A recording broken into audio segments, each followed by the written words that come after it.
the whole world shaking, and you feel your heart is breaking. Take my hand, no hesitating. Oh, when you're just so tired of trying, all alone you feel like hiding. Together we'll keep fighting.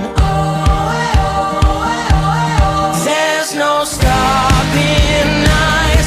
Hold on, we're gonna make it. We're gonna make it. Don't stop now. Hold on, we're gonna make it.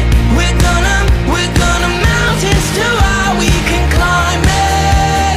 Feel this, we're taking the moment. There's no stopping us. Hold on, we're gonna make it. We're gonna make it. Can you see the sun is shining like a new hope? Feel it rising, coming over the horizon. There's no stopping us. Hold on, we're gonna make it. We're gonna make it. Don't stop now. Hold on, we're gonna make it.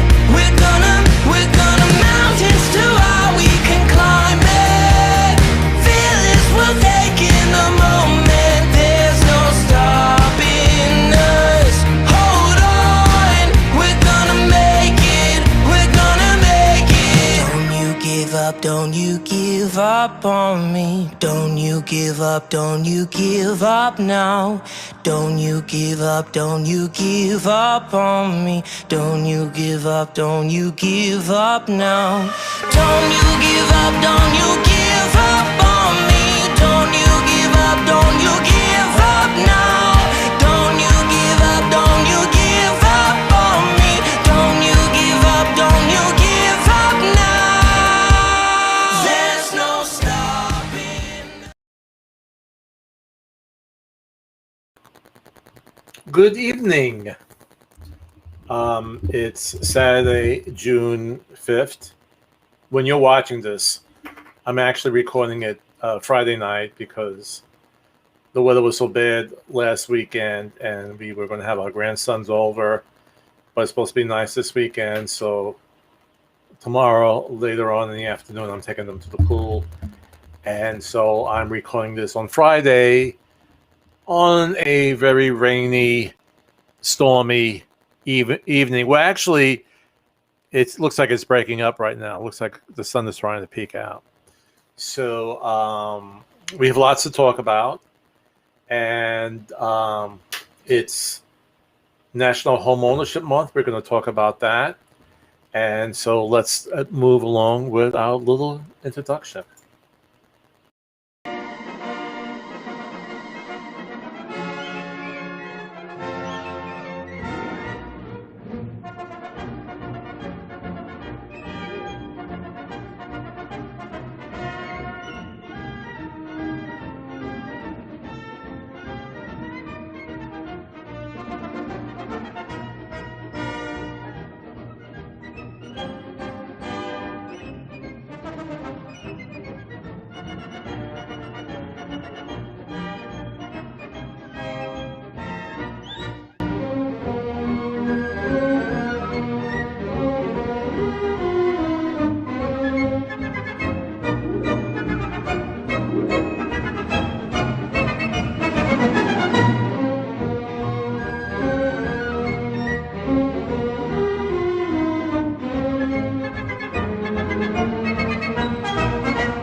Okay, I already have my PDF file set up, and we'll go right into the topics. I'm going to have a special segment of the podcast where I'll give you my predictions, and I'll go into more detail what happened during the week with my business and what I've read, and you could take it for what it's worth. It's just my personal experience. It's my readings, that I've read. It's my background.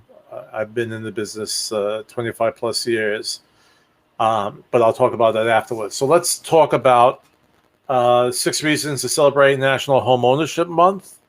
And let me just make us more room here and move that out. Okay. And we have a lovely mom and daughter in the kitchen enjoying the their new home. Looks like nice custom-made cabinets. Really very nice.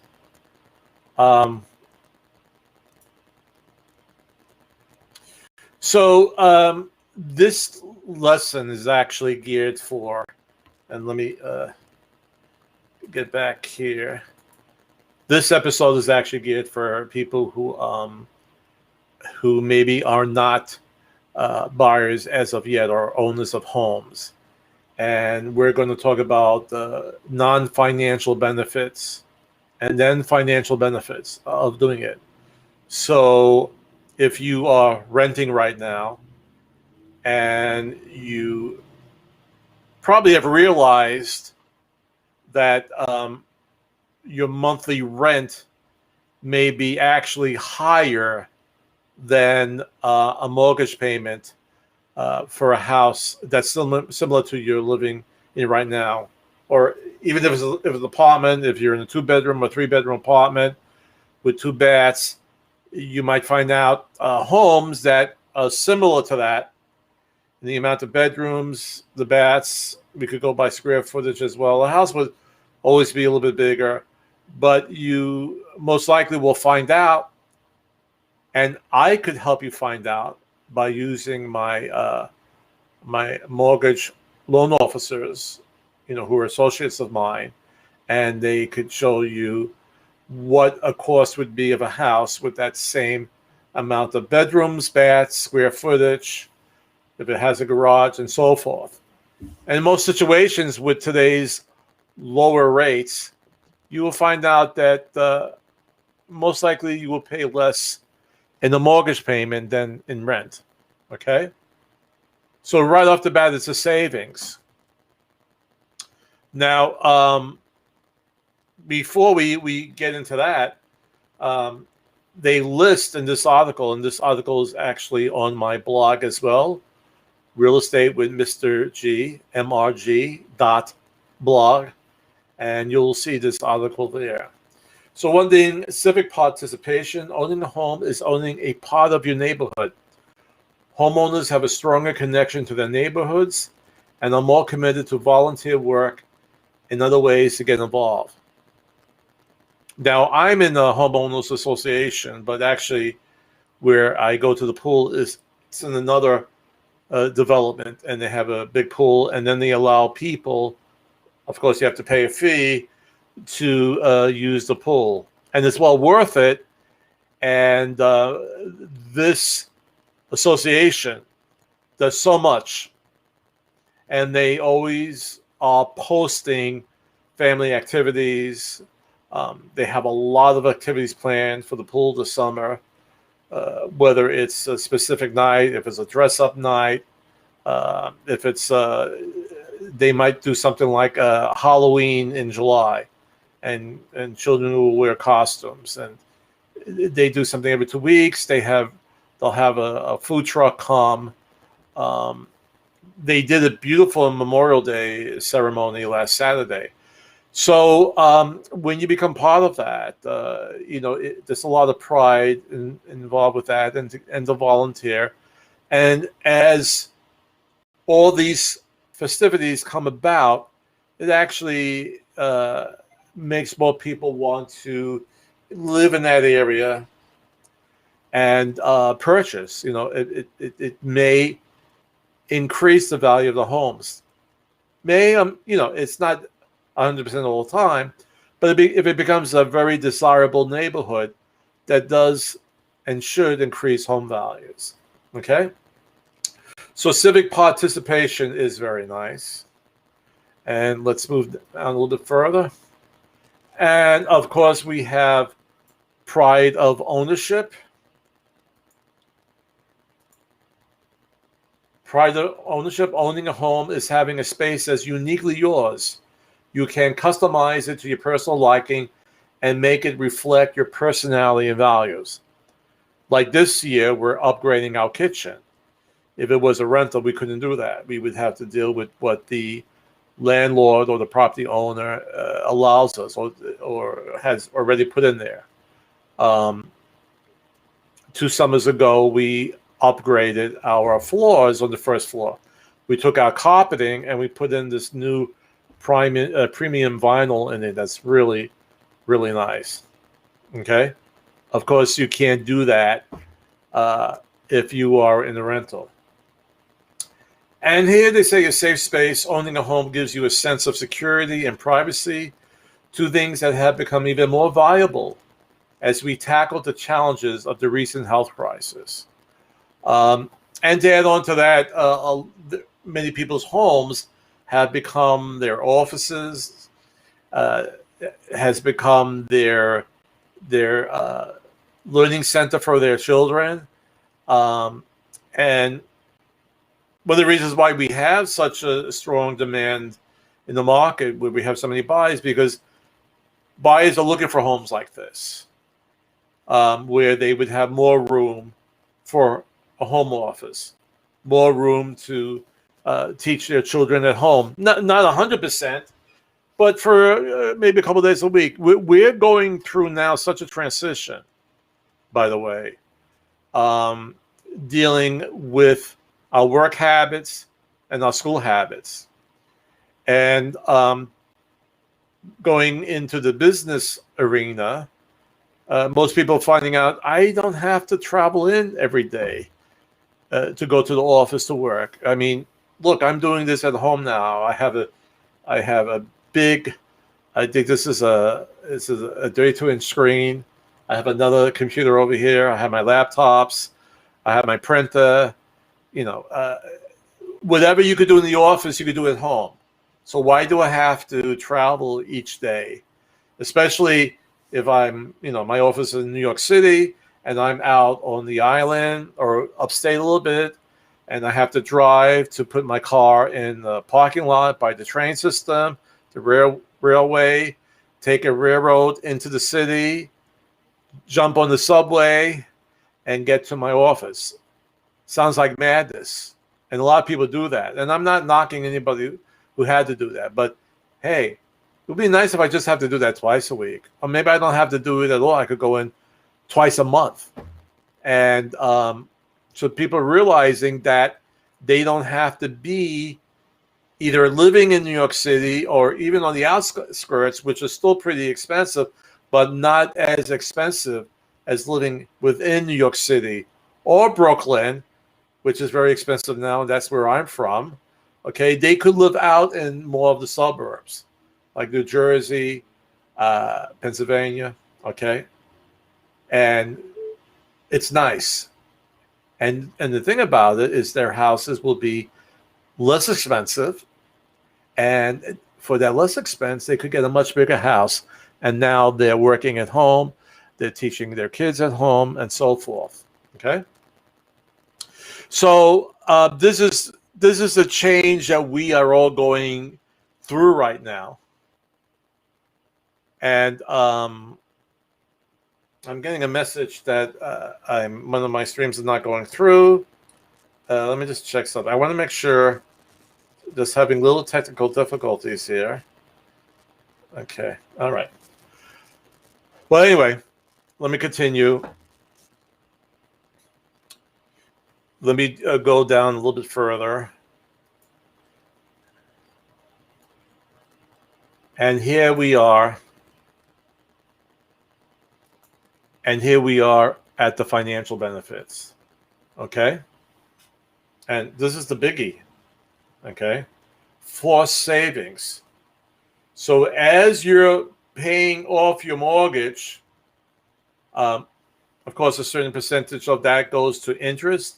And at the very beginning of your mortgage, most of it is going to interest, but you're paying off some of that of your balance. And every time you pay off some of that balance, your equity or your ownership in the house goes up. Okay?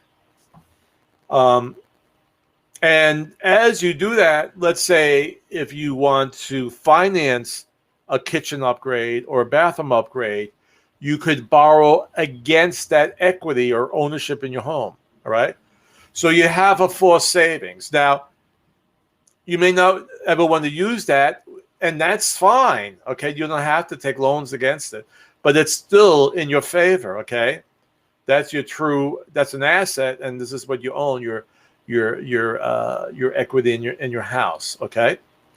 So if you have a rental, you're just paying rent. Okay. And you're not building up any savings. We lived in the rental.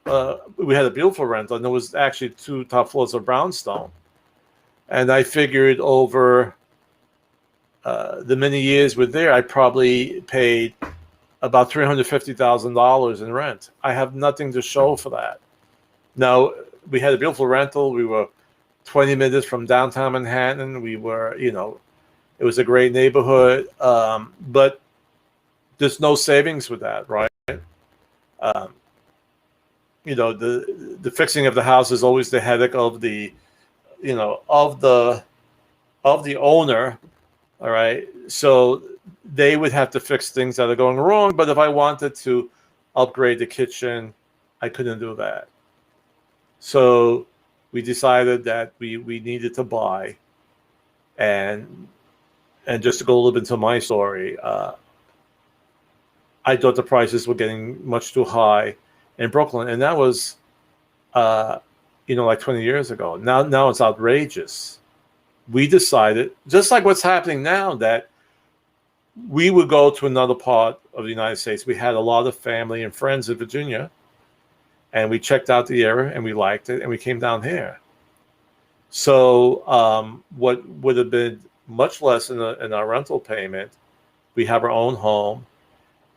It's in a wonderful location, and it's appreciated, at least doubled, and probably a little more than doubled since we bought it.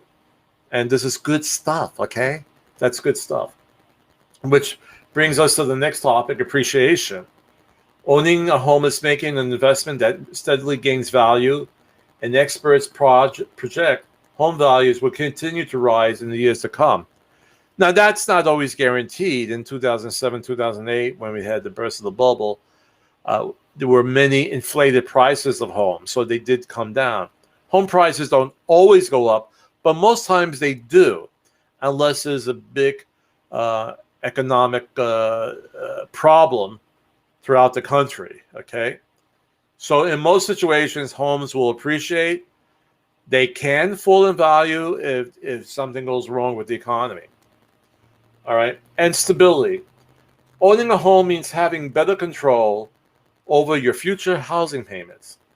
Over the years, the mortgage stays relatively steady, but rent costs continue to rise. And just to add a little caveat to that, and most people will get a fixed rate mortgage. So that stays steady. If you have a 30-year mortgage, that mortgage and interest payment does not change in those 30 years. Now, what might go up a little bit if the taxes increase and your real estate taxes go up. You might find out one year you're making a payment of $20 more. Okay, so that will, but it's not a gigantic. If you rent, your landlord just decides I'm going to add another $100 to your rent, it shouldn't be that big. But it may go up because of rises in the tax assessments, paying your real estate taxes. And the other reason why it might go up is your home insurance, if that changes. All right. So those are two reasons, but that shouldn't be dramatic jumps in your monthly payments. So bottom line, if you own your home, take time this June to celebrate the ways home ownership has added value to your life. If you hope to become a homeowner this year, this is what I end, so connect me. Please call me. Okay, you'll see wherever you're seeing this program, you could contact me. You'll see my contact information at the end of the credits. But again, wherever you're visualizing this podcast, there'll be a way to contact me. Okay. So that's our home ownership month. Now, what I want to do is I want to make sure we're separate because I've noticed that, I like to talk, and I'll go into a long, big diatribe, if that's what you could call it, and talk about the current real estate market. I just wanted to get them more focused. So what we're going to have now, and this is just me, okay? We're going to have this.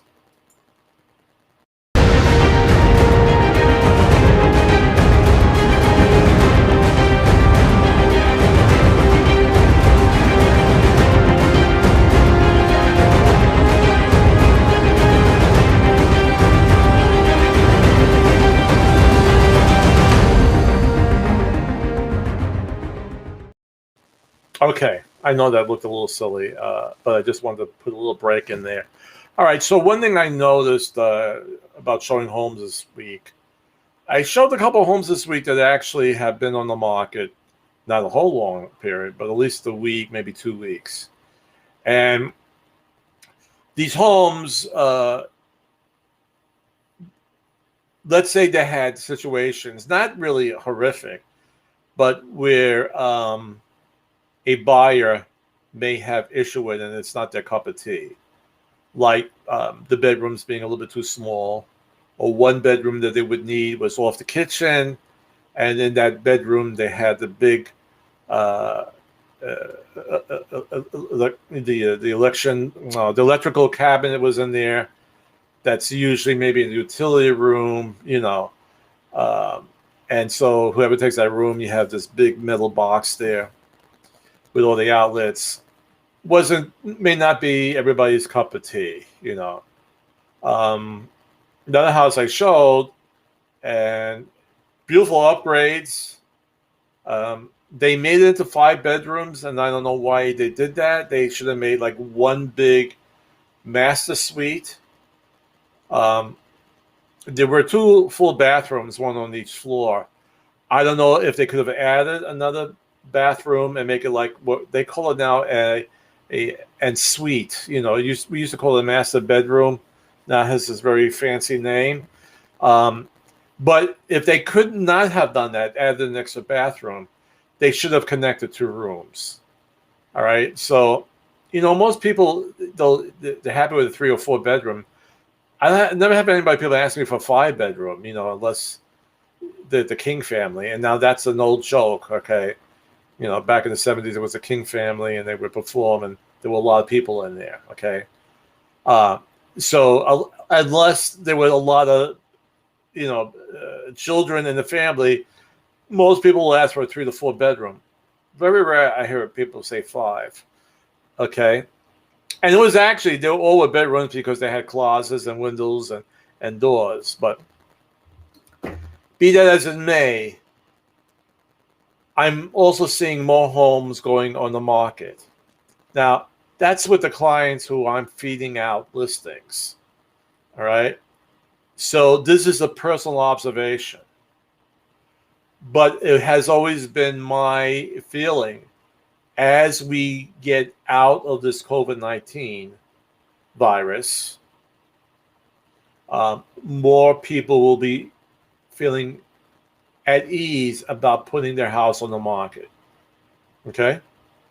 A lot of people who still live in their house and need to find their own house, they do not want a whole lot of people walking through the house and perhaps spreading, the virus. So with us coming out of it, and again, we still have to move along. It's still out there. We need more people to get vaccinated. But if we continue on this good path, I believe anyway that more homes will go on the market. So I actually had this up last week. Well, housing inventory increases in 2021. I'm saying yes, as long as we stay on this path. And then the question is, what about home prices? Well, as more homes go on the market, it should begin to level off. okay, they should not go much higher. It's just a basic economic principle. People ask, will they fall? I don't think so, unless the economy goes bad, and I don't think it will. Okay? So I believe throughout this year, we will be getting more inventory and prices will begin to level off. And what probably will help level that off too is that mortgage rates are going up. And that's going to cut back. In fact, I saw an article this week that there's less people applying for mortgages right now. Now, so it's a big incentive to jump in and into the market with low rates and house. But as it goes up, people say, all right, I'll just wait a little longer. I don't have to rush into it. I don't have to buy the house right now. I don't want to hear that. I want you to buy a house now and call me. But a lot of people are saying that, as interest rates go up, okay, there'll be less people looking. Not that we're going to have, it's going to become a buyer's market, but the craziness that's going on right now should start going down, okay? And if President Joe Biden's bill gets passed and there's a $15,000 credit for new home buyers, and new home buyers also include people who had homes but sold them 3 years ago. They are then considered new home buyers. Now, this will be good, because people saying, well, we have so many buyers in the market, why get more in there? Well, this will help let's say, the people who not really up on the pay scale right now. They just started their careers. They're here. I mean, they're going to move up, but they want to buy a house, but they're getting so expensive that they need more money for a down payment. They need closing costs, and this would help. Now, to throw a prediction, I think this is going to be battled, and I think it will go through, but it'll probably be maybe around 8,000. It'll be nice if it's over 10,000 because the prices are so crazy, it would be helpful. But I think there's going to be a reduction in it. But as an old friend of the family would say, he was a good philosopher, a good friend, a good philosopher. His name was Tico Garcia. I'll say his name. Great guy. He had a saying, something is better than nothing. Okay? So if you get some money, it's better if you never got this credit here. So I think it's going to be helpful. So I predict that there'll be more homes on the market as we go through 2021. Prices will begin to stabilize, and mortgage rates will go up, and that'll cut back on some of the people entering the market. It's still going to be a lot of people out there, but we're at a craziness right now that will go down. And if this tax credit goes through, which would be nice, it'll be really nice gift to new home buyers, okay, and give them a chance. We have to rebuild the middle class. We really don't have a middle class right now. This will help, okay? This will help people with a little bit lower incomes, maybe middle incomes, buy a home now. Homes which are very expensive now, okay? All right, we're almost at that 30-minute mark, and I want to show this video. This came out this week on my blog post, and mortgage rates. Okay, I think this is. All right, let me just show it, and I'll explain what it is afterwards. Okay, let me get rid of my caption. All right.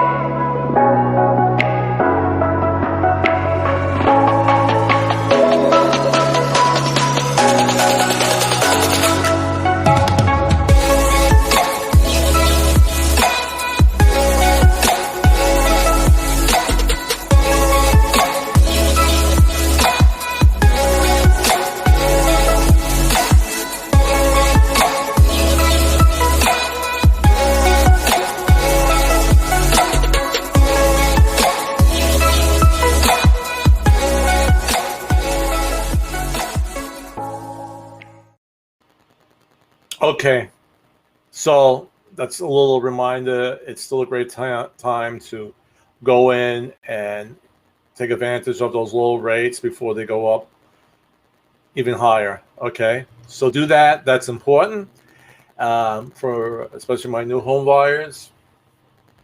Okay, if you are looking for a home, you could go to my website and you could search all of Hampton Roads.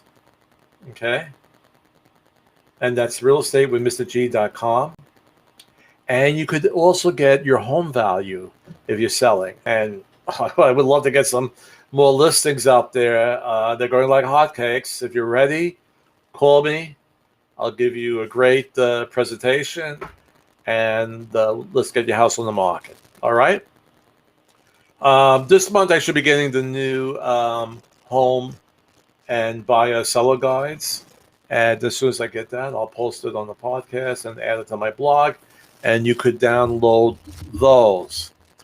All right, so I'm hearing that our producer Leonard Potapkin is leaving. This is actually his last podcast with us. So is that true, Leonard? Chris, it is true. Today is my last day here as your producer. I am going back to Bashkortostan to be with my family. I will miss you and the staff. Nonetheless, we have a repeat guest in the audience that I know everyone will truly love. He is a songwriter, musician and record producer. A prominent figure in popular music during the second half of the 20th century, this man is one of the most successful songwriters and musicians. A virtual one-man band, his use of synthesizers and further electronic musical instruments during the 1970s reshaped the conventions of rhythm and blues. Ladies and gentlemen, Mr. Stevie Wonder. Okay. I'm sorry. Let me see what happened. Hold on for a second. Where did this go? Didn't I? Okay. I apologize for that. Yes, Yeah. yes, it is true. Today is my last musical instruments, gentlemen. All right. Okay. All right. Okay. I apologize. Let me just. Because this was our special guest, I downloaded the wrong. I downloaded the wrong video. Just give me 1 second. Why didn't it? All right, let's see. Okay. So I apologize. So this is Leonard's Potapkin last production, my producer for my show, and he's heading out back to his. I can't pronounce it, but it's somewhere in the former Soviet Union, and he's going back there. We're going to have a new producer next week. Okay, and he gave me his 2 weeks notice, and he will be headed out, but I just want to make sure he gets his goodbye. And we did have a very special guest in the audience. He actually was here on one of our first shows, and he came back, and I thought that's really nice. So I want to make sure that we see him, and just have to get everything set up here. And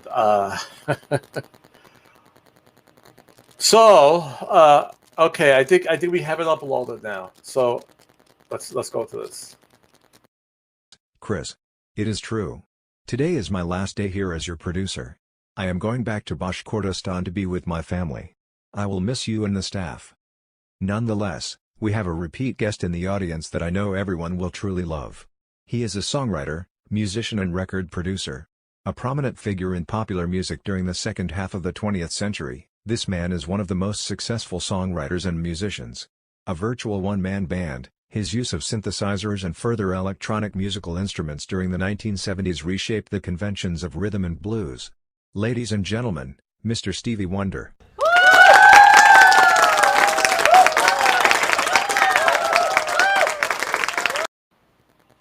Okay. All right. I'm glad Stevie came back. He's looking great. I don't know what he's doing. He's looking a lot younger, but it was nice that he was back in the audience. Okay, so I'll see you next week with my new producer, and be well. In the stores that they ask you to wear a mask, please wear your mask, especially if you have not been fully vaccinated. And if you haven't been fully vaccinated, please do. We're almost at this end of this horrific pandemic, and we got to make sure that it's dead to rights, okay? So be well, be kind to each other. What I always say, the greatest gift that we have, the greatest power that we have is love, and the greatest gift is each other, okay? And I'll see you next week. And let me make sure I have my right ending video.